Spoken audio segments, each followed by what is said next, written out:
Muito bem. Aula de número 3, nós vamos capítulo 5 de aconselhamento pastoral, aconselhamento bíblico, né?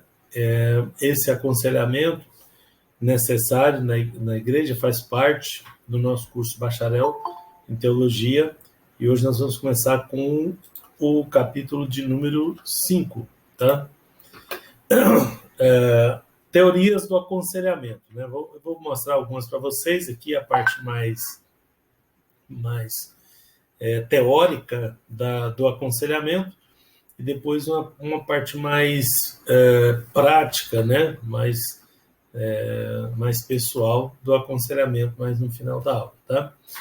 Bom, vamos começar com Jay Adams, né?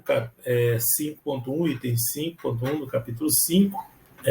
O Jay Adams é bem conhecido, tá? Esse livro, os livros dele são bem conhecidos, e vocês têm acesso aos nomes dos livros no seu material. No final aí você tem uma lista, né, das informações bibliográficas, da bibliografia do livro, tá? Que tem os detalhes desses livros todos, tá? Tá lá no finalzinho do seu material. Bom, o Jay Adams é considerado o maior representante do aconselhamento notético, tá? Falo sobre ele agora. É um teólogo importante, né, relevante para a história, né, e processo de aconselhamento bíblico, num tempo em que as ações pastorais, né, de aconselhamento bíblico foi muito frequentemente questionada e criticada, ao ponto de pastores abandonarem a confrontação do pecado, né, no aconselhamento, por exemplo, tá? Que eu sempre critico isso, vocês já perceberam, né? Os pregadores abandonando a confrontação do pecado nos aconselhamentos e no evangelismo, tá? E esse Jay Adams se levantou com firmeza, né, e segurança, afirmando que a maioria dos problemas, né, que temos está relacionado ao problema do pecado, tá? Muito bem, nem todos os conselheiros concordam com ele, né, em tudo, principalmente na maneira que ele se colocou, rejeitando completamente as contribuições das pesquisas na área da psicologia. Bom, entramos num terreno movediço, né, numa areia movediça aqui, né? Nós temos dois pensamentos aí, né? Nós vamos começar com o Jay Adams, que ele foi bem incisivo, rejeitou toda a parte psicológica, né? Ficando só com a parte espiritual, vamos dizer assim, para os irmãos entenderem melhor, tá? Bom, o aconselhamento notético, né? O que é o aconselhamento notético? Para vocês entenderem o posicionamento do Jay Adams, tá? Ele tem a sua origem na escritura, né? O termo veio da palavra de origem grega, né? Que é noutesia, né? Ou nutesia, que literalmente significa o ato de pôr em mente, né? Que eu chamo comumente, para entender melhor, de inculcar, né? Colocar na cuca, colocar, tá? O ato de pôr em mente. Então, a notética fala disso, tá? A notésia e a notética fala disso aí, tá? Porque nous mente, tá? No grego, né? E te teme, né? O pôr, né? Pôr na mente, colocar na mente, tá? Então, a notesia é o treinamento pela palavra, né? Vai treinando pela palavra, colocando na cabeça, né? Quer por incentivo ou, se necessário, por reprovação ou reclamação também, tá? O aconselhamento notético é um tipo de admoestação, cujo objetivo é proporcionar orientação para uma vida correta diante de Deus, tá? A intenção é essa aí, tá? O que subentende também correção, né? A denúncia, né, a qualquer padrão que seja incoerente com o viver cristão, já que o cristianismo é social, né? O termo envolve a ideia de uma exortação amorosa, né, que busca o bem e a transformação do aconselhado, tá? Então, a ideia principal é isso, é buscar o bem do aconselhado, a transformação, a mudança dele, tá? Bom, verificamos, então, 3 elementos importantes, né, para a confrontação notética. Estou na página 50, né, para quem está chegando agora, chegou uns aí por último, né? A ação notética e o ensino, né? Didasco, né, didasco, é da onde vem a palavra didática, né? De ensinamento, de instruir, tá? Didática é isso.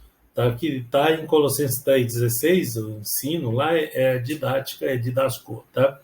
Bom, o ensino, nesse caso, pressupõe a necessidade que se verifique a mudança da pessoa que está sendo aconselhada, tá?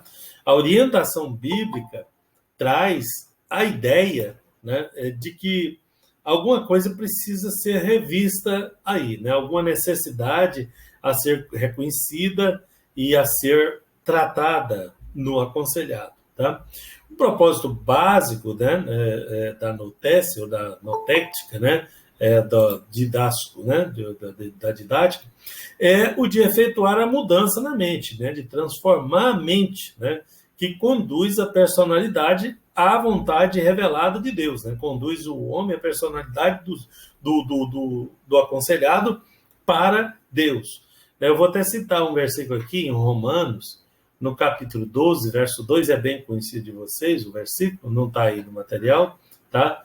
Mas quem está anotando pode anotar, Romanos 12, verso 2, vocês não sabem, tem uns alunos aí que ficam com a canetinha aí, com o papelzinho, né? Já escrevendo alguns apontamentos, né? Então, diz assim, e não sede conformados com esse mundo, mas sede transformados pela renovação do vosso entendimento, para que experimenteis qual seja a boa, agradável e perfeita vontade de Deus. Então, o que está se tratando aqui é dessa transformação, da necessidade de mudança do aconselhado. Então, pega-se os problemas, traz um aconselhamento bíblico capaz, poderoso, capaz de transformar a vida dessa pessoa, tá? Capaz de mudar completamente, tá? a vida dessa pessoa, né? Desse aconselhado que nós estamos de que nós estamos tratando aqui. Bom, a ação notética e o diálogo. Vocês já perceberam que o Jay Adams, que essa parte aqui é do Jay Adams, estou na página 50, que chegou alguns alunos por último aí, tá? Ele é mais duro no seu posicionamento, ele é mais espiritual, né? Então ele rejeita o aconselhamento usando técnicas, usando conhecimento de profissionais da área, por exemplo, da psicologia, tá? Isso de Adams, né? Nós vamos confrontar a ideia dele com dos outros que vêm pela frente, tá? Então, o aconselhamento notético, ele não deve ser entendido como um tipo de aconselhamento diretivo, no qual somente o conselheiro faz uso da palavra, tá? A notética, né, a notesia, ela não trabalha pensando assim que tem um sabe-tudo que está ensinando para um que não sabe nada. Não é bem assim. É na forma de diálogo, tá?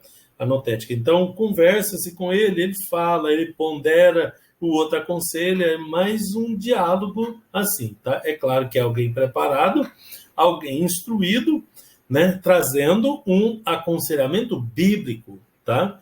Mas na forma de diálogo, tá? Antes exige-se, então, desenvolver a exortação amorosa. Exortação amorosa, vou usar muito essa palavra, porque é possível que haja exortação que não seja tão amorosa assim, né? Então, num contexto também de diálogo, né? Como eu disse para vocês, nutrindo com a palavra de encorajamento, né? De admoestação, tá? E até de confrontação amorosa. Tá vendo que tem que colocar a palavra amoroso junto, porque tem muito conselheiro, entre aspas, né? Que ele não faz isso com amor, né? A confrontação tem que ser amorosa, a admoestação tem que ser amorosa, todo o aconselhamento, ele é feito em amor, vocês já perceberam isso, né? Ele não pode ser definitivo, né?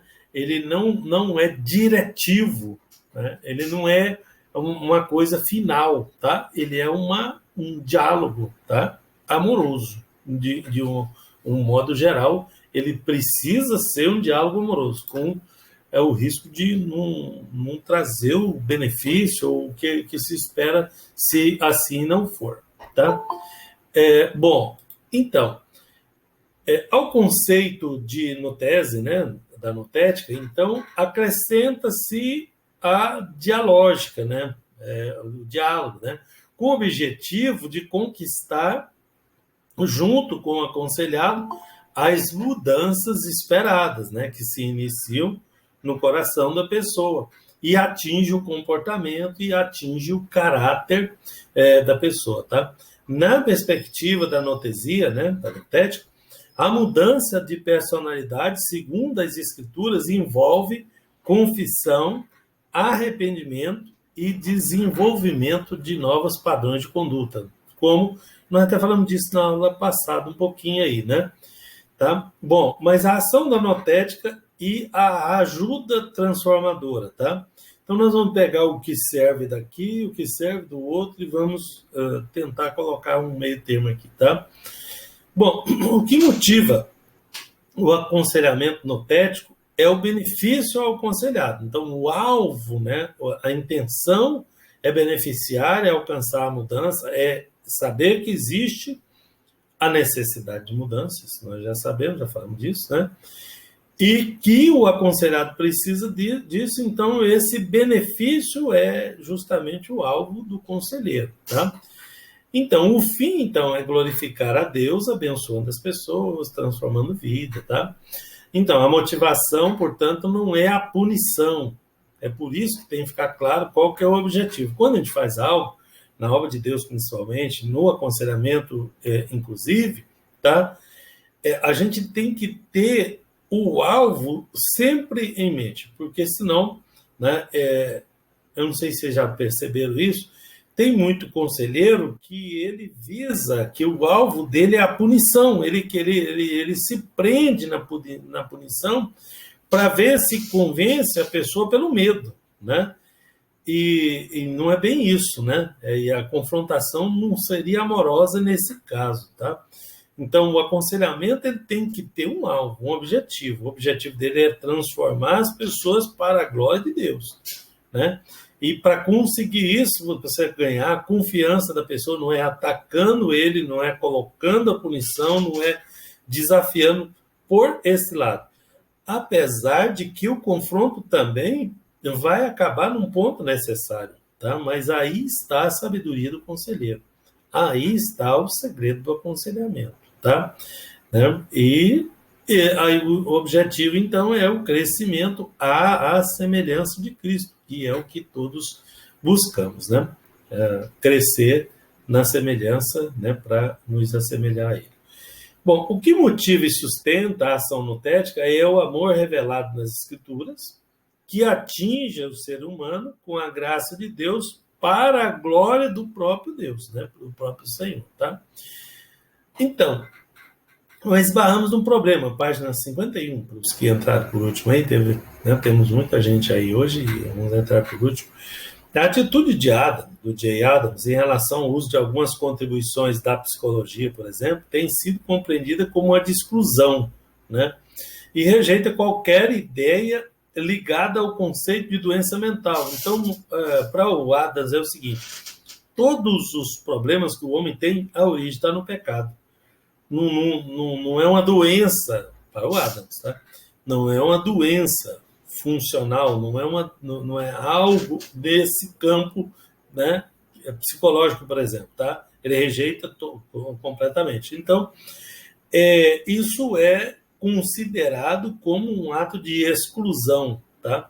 Para o Adams, não temos a permissão de traçar um paralelo de enfermidade física em que a causa não se deve necessariamente ao pecado, né, pecado pessoal, né, não o pecado individual, mas às vezes até o pecado geral, tá? E de acordo com ele, não existe nenhuma área psicológica comparável a considerar, ele nem considera essa possibilidade de se usar ajuda da psicologia. ele trata os casos no aconselhamento como se todos os problemas tivessem a resolução no pecado. Sabemos que a origem dos problemas, na maior parte, né, os problemas são de origem do pecado, na verdade, tá? Todos eles. Mas a resolução dos problemas passa por vários problemas. Então eu fico meio no meio da distância aqui, né,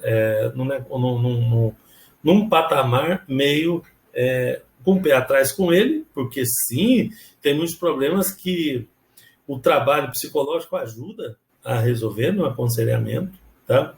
Até trabalho, já falei para vocês, com as psicólogas, né? Algumas psicólogas aí que elas atendem a parte que está na alçada delas, e quando a coisa vira para o lado bíblico mesmo, para o lado, né, teológico, eu atendo. Elas atendem um lado, eu atendo o outro. Alguns psicólogos têm essa confiança da gente fazer esse trabalho em conjunto, tá?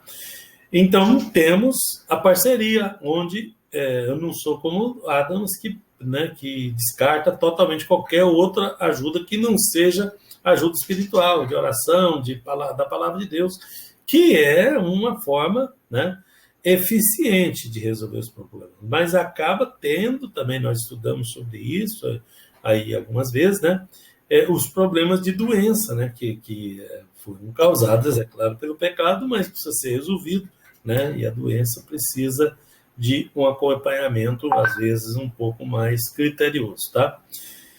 A analogia, né, ele insiste, né, só pode ser feita analogia entre as duas coisas, só pode ser feita entre o corpo e a nossa natureza interior, né?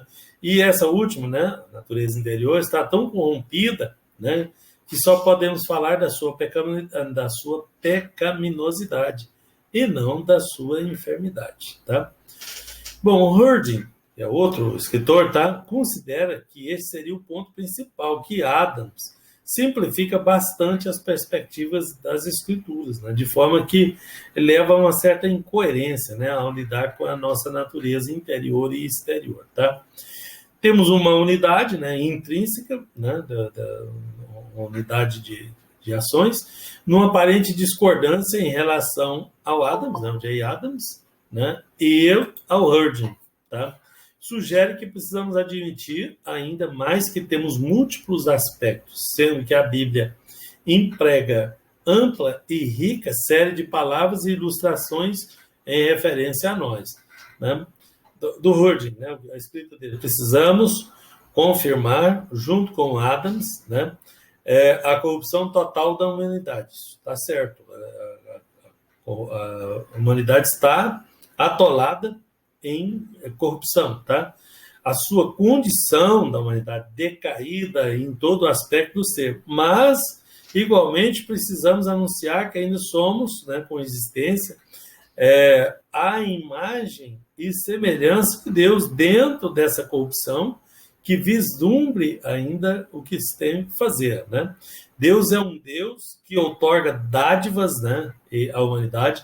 Ele fala com a sua criação e, por meio dela, ele tem interesse pela justiça, pela misericórdia na vida de todas as pessoas. Adams, então, tem uma visão muito limitada da natureza humana, o que o leva a rejeitar a validade dos aspectos clínicos, né, da psicologia, da psiquiatria e outros que trabalham na esfera dos problemas emocionais e psicológicos, tá?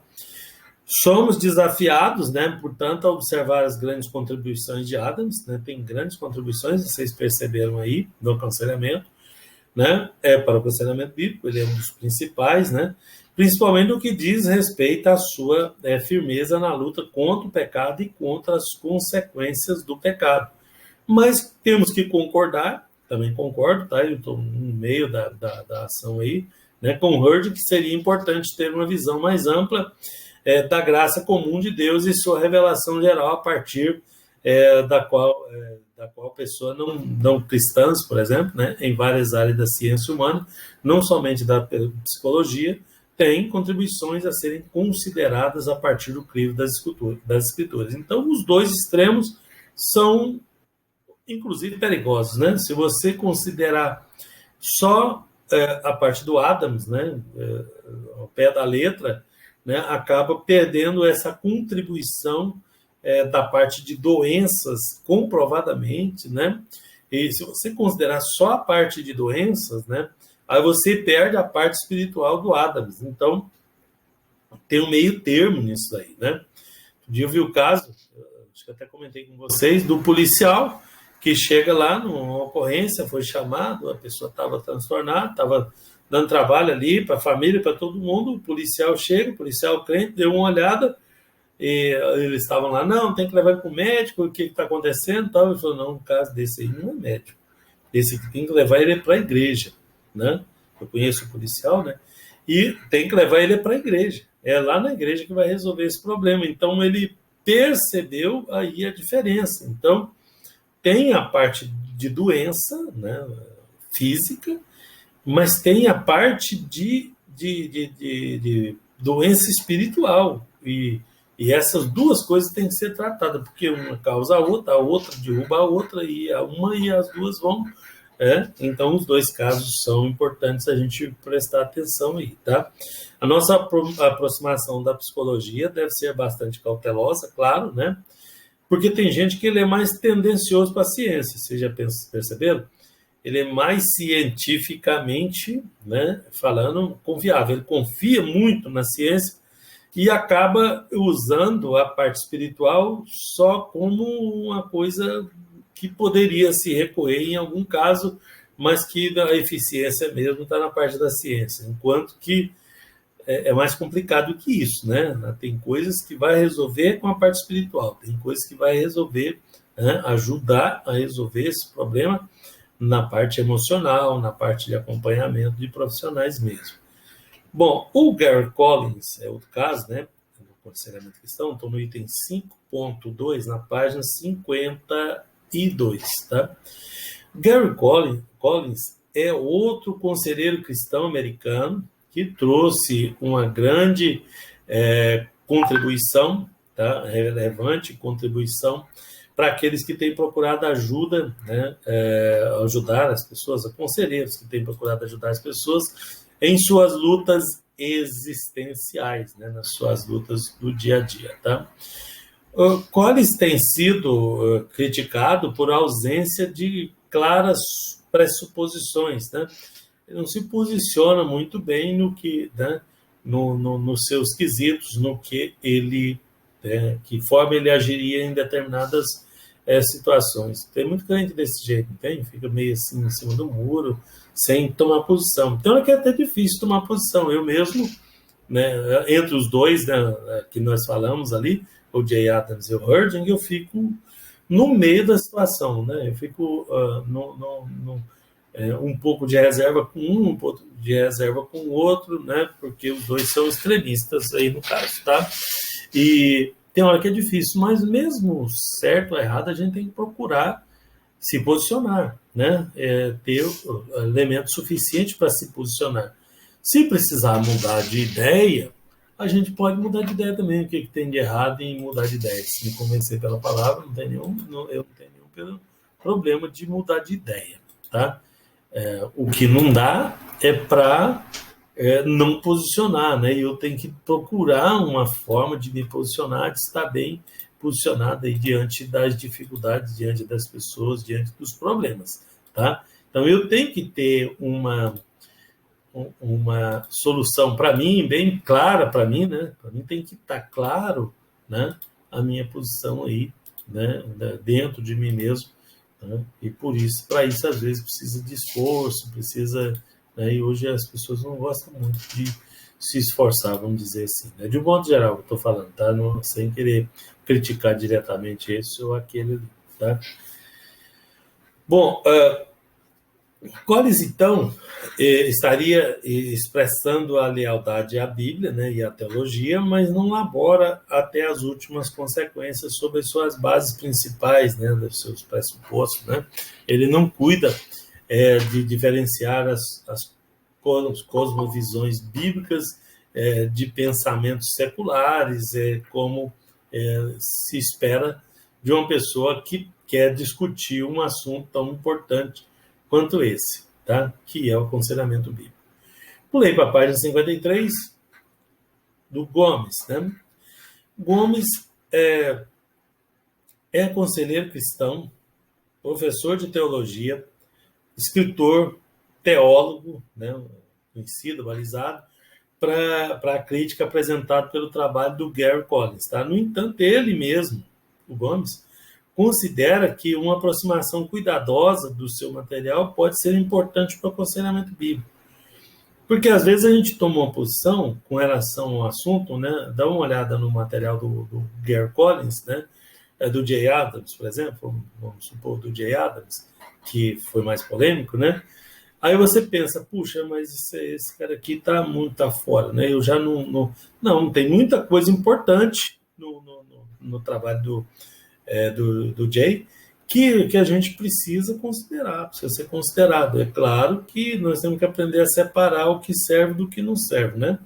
No aconselhamento bíblico, de uma forma geral, isso não é tão difícil, né? Da gente olhar assim, perceber aonde estão os pressupostos, os conceitos que eu posso e os que eu não posso acompanhar.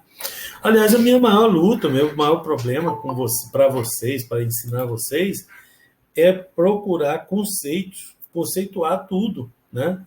Nós estamos atrás de conceitos, né? de conceitos importantes bíblicos, isso para aconselhamento, para vivência, para pregação, para tudo.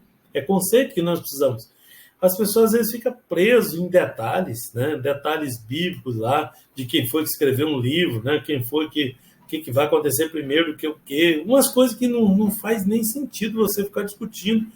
O que faz sentido é conceito, os conceitos bíblicos. Porque se cremos que a Bíblia é a palavra de Deus, é nela que nós temos que firmar e nos conceitos. Porque num conceito, eu vou dar um exemplo para vocês, não é tudo que acontece na sua vida que tem uma explicação bíblica, uma proibição ou uma aprovação, porque acontece muita coisa, vai mudando, o mundo vai mudando, mas se eu tenho noção dos conceitos bíblicos, se eu conheço bem os conceitos, qualquer coisa que se apareça, eu consigo encaixar naquele conceito, mesmo que não seja bíblico ainda, tá? Mesmo que não tenha sido colocado na Bíblia daquela forma, mas com os conceitos eu consigo definir se aquilo serve ou se não serve, se é bom ou se não é, se eu aceito ou se eu não aceito. Bom, como tudo na vida tem as suas... Né? Se você pegar os livros aí dos pais da igreja, como Agostinho, vou deixar Agostinho como exemplo, porque o Agostinho tem muita coisa que Agostinho escreveu que eu não concordo. Não concordo agora, mas eu sei da dificuldade dele, eu sei da pesquisa dele, que era muito mais difícil, né? E que o pensamento teológico mudou depois disso, porque chegou-se a outras conclusões dentro dos conceitos bíblicos. Então, o ser humano é falho, né? E eles também deixaram grandes contribuições, mas aqui e ali você tem alguma coisa que questionar, tá? O que foi para a Bíblia, de fato, né, o que está na Bíblia, né, no cânon sagrado, que foi declarado sagrado, esse é a palavra de Deus revelada. Mas, fora isso, todos os outros são questionáveis. Qualquer um outro. Não temos, assim, nenhuma... Né, nada que venha a ser definitivo, vamos dizer assim. Né? Porque não tem nada definitivo nem mesmo na realidade. Tá? Mas é dessa forma que eu estou falando para vocês. Bom, de fato, observamos, então, aspectos necessários em relação aos cuidados que temos, de tendência integracionista da psicologia com a Bíblia, né? Cremos que Collins traz uma grande contribuição ao aconselhamento e não deve ser menosprezada pelos estudiosos da teologia no campo de aconselhamento, tá? Daí vem outro, na página 54, olha aí, na página 54, Larry Crabb fala do modelo de comportamento humano.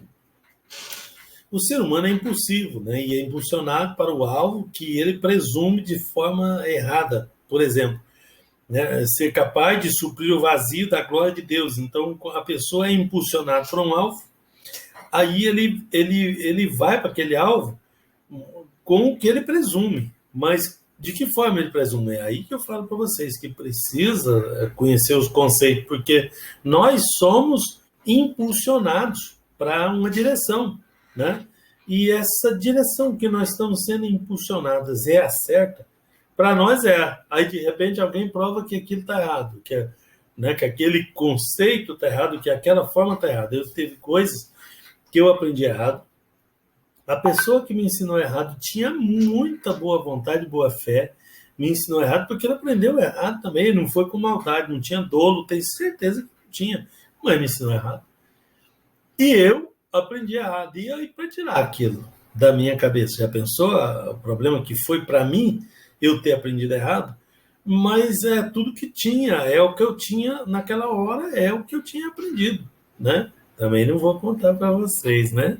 O que foi que eu aprendi errado, mas tem muita coisa que eu mudei.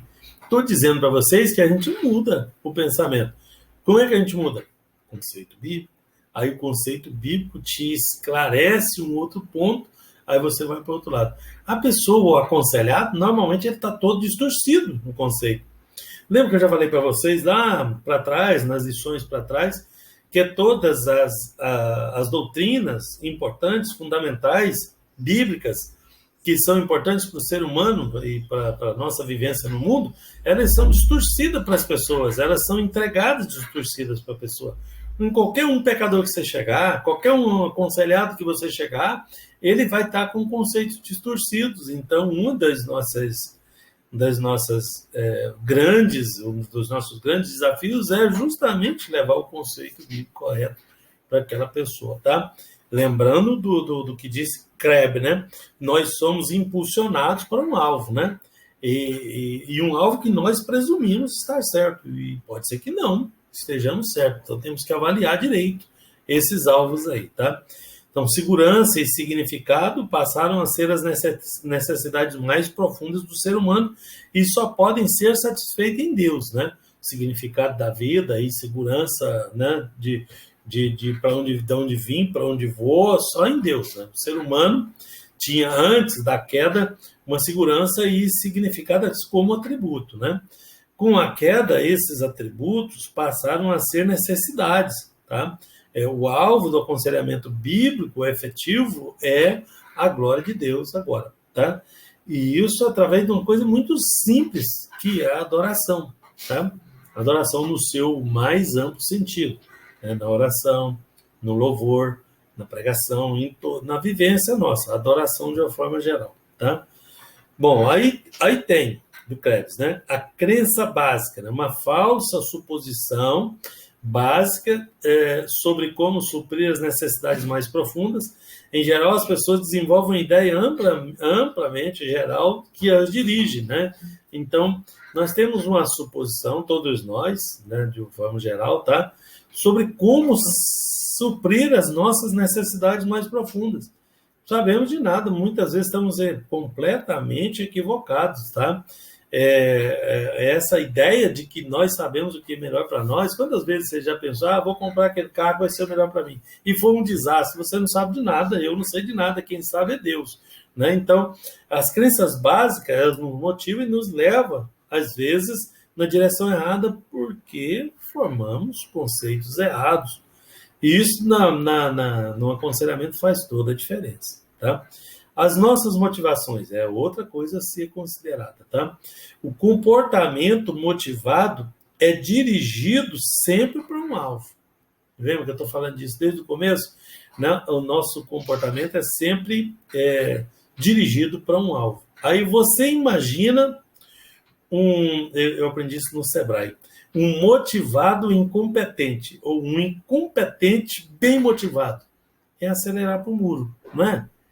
Porque ele está bem motivado, mas o alvo não está bem escolhido, tá? Então, é uma coisa maior do que a gente possa imaginar. Nós temos que estudar melhor o alvo, temos que estudar melhor a Bíblia, a palavra, a vontade de Deus, para a gente direcionar, né, a nossa energia, a nossa motivação para o alvo correto, tá? Bom, se eu creio que algo suprirá a minha necessidade, esse algo torne-se o meu alvo, né? Humanamente falando, a grosso modo é isso, né? A gente acaba imaginando que, isso aí vai suprir a minha necessidade, vai me satisfazer. E aí, aquilo torna-se o meu alvo. O comportamento orientado por um alvo pode ser inteligente, realista e razoável, né? Ou pode ser ignorante. Ignorante é por não saber, tá? Não é por brigar, não. Irrealista e totalmente sem efeito. Pode ter as duas coisas, né? Assim, o alvo pode ou não pode ser atingido, né? A pessoa sentir-se ameaçada porque as necessidades permanecem não supridas, tornando-se uma pessoa ansiosa, ressentida. Ressentimento muitas vezes vem disso. Daí entra uma contribuição importante da psicologia, porque as pessoas sofrem decepções, as pessoas sofrem ressentimentos, tá? Essas decepções, esses ressentimentos, essas coisas acabam, de alguma forma, atingindo a pessoa. E aí, às vezes, o conselheiro tem que estar preparado para esse tipo de ação ou procurar a ajuda de quem esteja, né? Porque vai acontecer nesse âmbito aí, né? No âmbito geral, tá?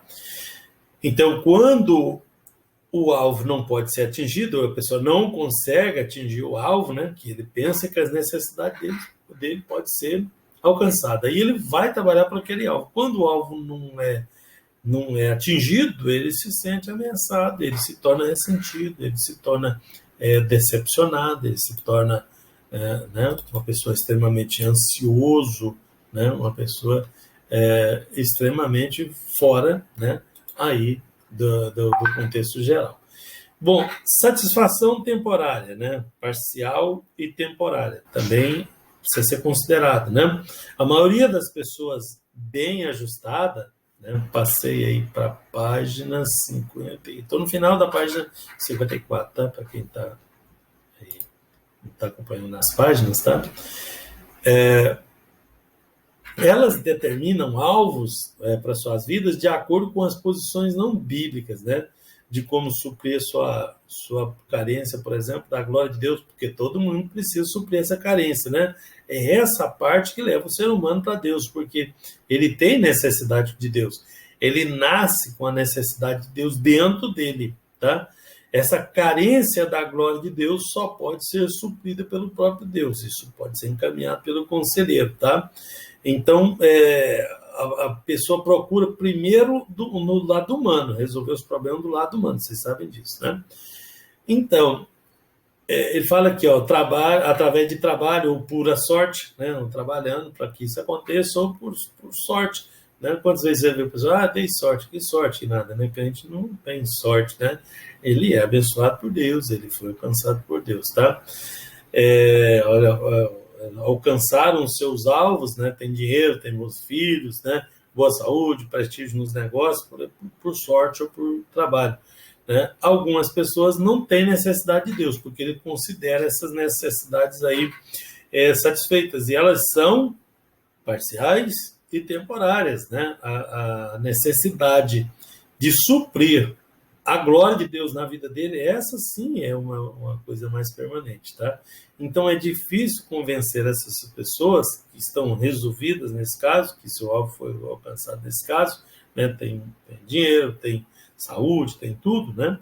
É difícil convencer essas pessoas no aconselhamento sobre a necessidade da glória de Deus, né? Alguns até têm por outros motivos, mas a maior parte ele procura primeiro na sua, né? Não, eu trabalhei muito, eu conquistei tudo, foi com o meu trabalho, foi com as minhas mãos, com meus braços me supriram, e dali ele leva a vida dele imaginando que tudo foi conquistado por ele mesmo, tá? Vê o perigo que é isso, né? De uma forma geral, tá vendo que nós estamos num terreno perigoso, né? Uma coisa bem profunda.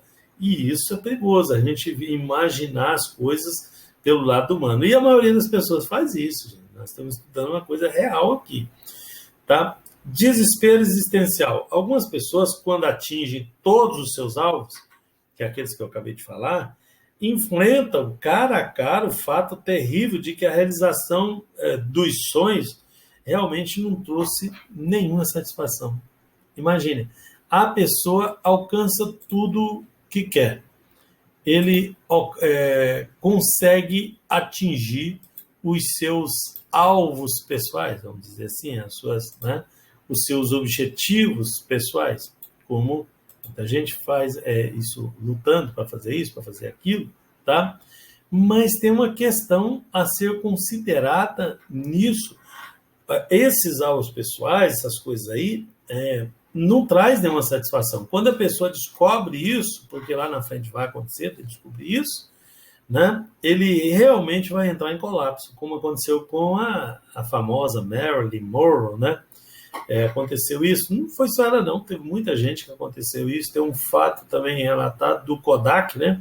O dono da Kodak, ele perdeu o sentido da vida, de realização, porque tudo que ele podia conquistar no mundo, ele tinha conquistado. E ele percebeu que aquilo não lhe trouxe a satisfação que ele esperava que trouxesse. Imagina você trabalhar muito, você se esforçar muito, você gastar energia em muita coisa, de repente você descobre que aquilo não vale nada. A gente até assusta quando lê, por exemplo, o livro de Eclesiastes, na Bíblia, né? Que fala disso aí, né? Das realizações pessoais, e que elas, na verdade, são vaidade e não vai trazer nenhuma vantagem para a pessoa. Mas o seu aconselhado não sabe disso. Você sabe.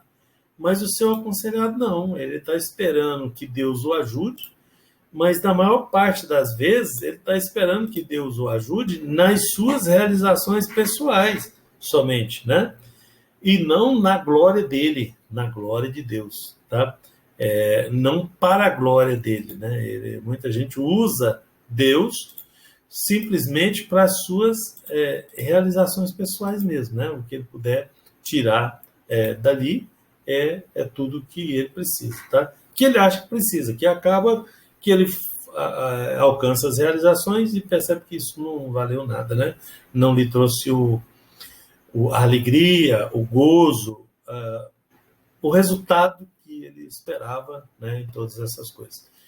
Mas a pessoa tem aquilo lá dentro dele e continua lutando por ele, tá? E às vezes não atinge. Sim. Esse caso que você está explicando aí, é igual aquela palavra do jovem rico, né? Que Jesus pergunta toda vez: o que eu faço, né? Exatamente. Fala para ele assim: larga tudo e siga-me, né? Exatamente. Até os pobres sigam, né? Aí Jesus era o conselheiro, ele tinha o conceito bem claro de que as coisas que ele lutava, os alvos que ele lutava, não ia trazer a satisfação que ele esperava.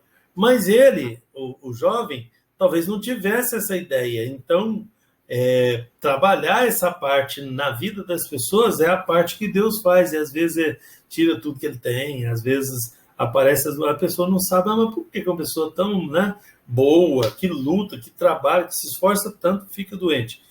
Às vezes Deus está trabalhando justamente isso, para ele entender que essas coisas são efêmeras, elas são passageiras, né? E o que realmente importa é a glória dele. E aí o conselheiro tem que saber esses conceitos todos, porque, de vez por outra, você vê um conselheiro levado, né, pela ideia do outro. O outro tem as convicções dele tão fortes de alvo, de necessidade, de como fazer, e já alcançou tanta coisa que as pessoas olham para as realizações pessoais dele e não para a glória de Deus. Tem até líderes de igreja mundial aí, que tem relevância no mundo inteiro, que as pessoas seguem ele por causa das realizações dele, não por a glória de Deus. Então, não, eu queria ser que nem ele, queria alcançar os alvos que ele queria. As igrejas ensinam os pessoal a alcançar esses alvos humanos, essas coisas passageiras, efêmeras, né? Enquanto que o que precisa realmente, o que vai trazer realmente a paz é as coisas de Deus, as coisas espirituais, né? Então, aquela satisfação de ter encontrado com Deus, né? A necessidade de Deus na vida da pessoa sendo satisfeita, é essa única que é capaz de trazer a satisfação real, né? Verdadeira e duradoura para a pessoa, para as pessoas, tá? Pastor Vânia, se nós fosse aprofundar mais nesse caso aí, onde a palavra de Deus fala que a gente é salvo, né, pela graça, pela misericórdia de Deus, e não pelo que a gente tem, né? Tem muitas pessoas que, eu não sei se o meu raciocínio está certo, para essa pergunta do senhor, que fala que o galardão dele já está aqui na terra, principalmente as pessoas que têm muito dinheiro, que são ricos, que tudo que ele quer, ele tem. Você está entendendo? Exato. Seria mais ou menos isso aí, mais ou menos isso. E ele imagina que é, mas ele vai acabar se frustrando em algum momento, como aconteceu com a Marilyn Monroe.